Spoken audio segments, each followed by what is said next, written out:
30 anos, né? Então nós vamos fazer uma abordagem pegando 30 anos para cá.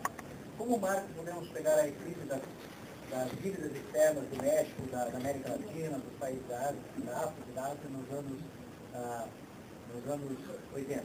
Então, nos últimos 30 anos, o mundo verificou uma abertura econômica muito grande, que na realidade já tinha acontecido antes, né, de 1870 até a Primeira Guerra Mundial, em 1914, mas depois, por razões históricas, o mundo dispersou um pouco, e em específico o Brasil fez uma abertura econômica, vamos dizer assim, nos últimos 20 anos.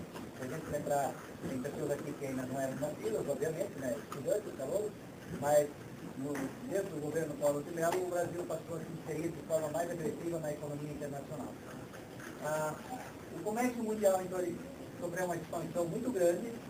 Nós primeiro tínhamos aí países da Europa, França, Alemanha, Itália, Reino Unido, né, países nórdicos, o Canadá, Estados Unidos e o Japão, que eram os grandes líderes do comércio internacional, obviamente porque eles eram também economias industrializadas.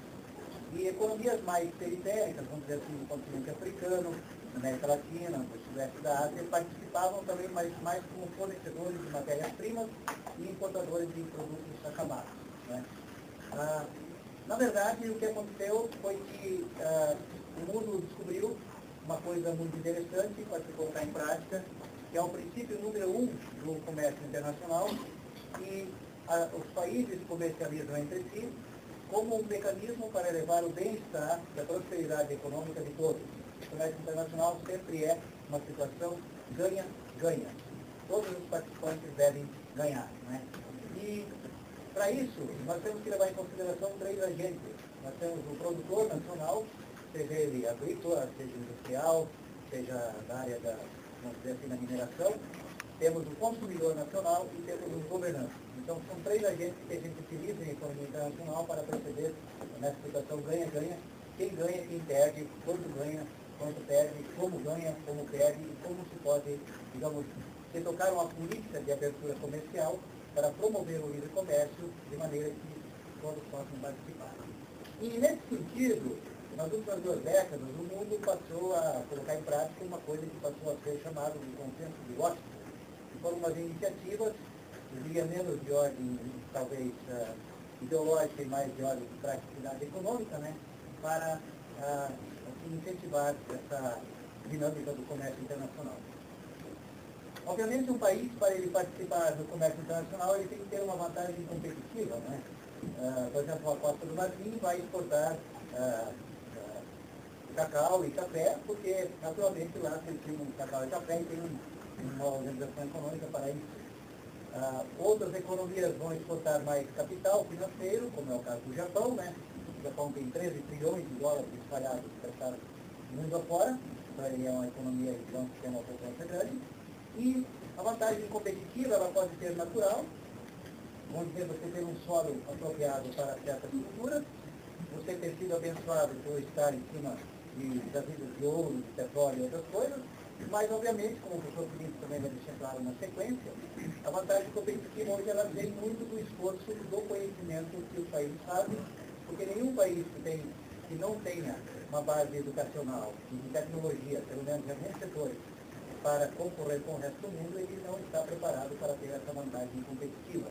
Então, resumindo, nós não podemos mais sentar em cima das benesses da natureza e dizermos que nós somos competitivos, porque se assim fosse, né, a Angola e a Nigéria, que são países que dão uma vantagem competitiva em petróleo, seriam economias muito enriquecidas e a sua população teria aí, vamos dizer assim, uma qualidade de vida muito elevada. Tá certo? E essa globalização que foi ativada, porque ela sempre existiu, o Brasil passou a ser globalizado desde o dia que o Pedro Álvares Cabral botou o pé aqui e no dia seguinte, quando rezava a primeira missa. Na verdade, essa ideia de que a globalização começou nos anos 80 não é verdade. Em 1808, o Dom Pedro abriu as portas dos nossos povos às nações amigas. Então, a nossa globalização ela só se acelerou, ela não iniciou nos últimos 20 anos. Obviamente, seja em termos gerenciais ou qualquer outro tipo de...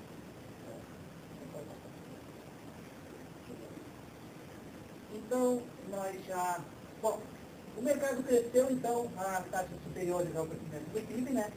O mercado tornou-se extremamente dinâmico, Você hoje, para exportar um produto, não basta você comparar o seu preço com o preço da economia que vai importar.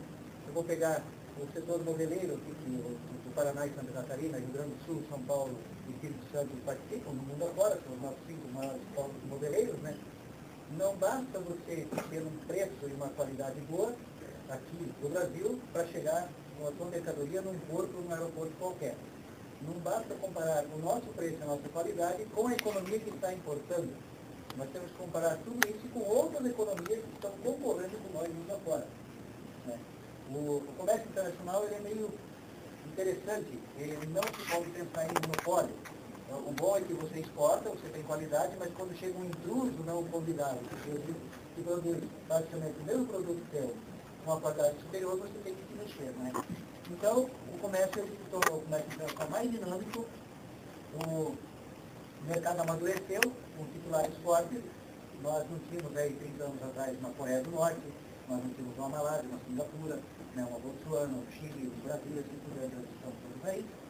Nós temos que ter estratégias também de sustentabilidade, a atuação ficou mais complexa e, obviamente, nós temos que utilizar bastante, fazer uso racional dos recursos. Lembrando, gente, que um outro princípio do comércio internacional é esse.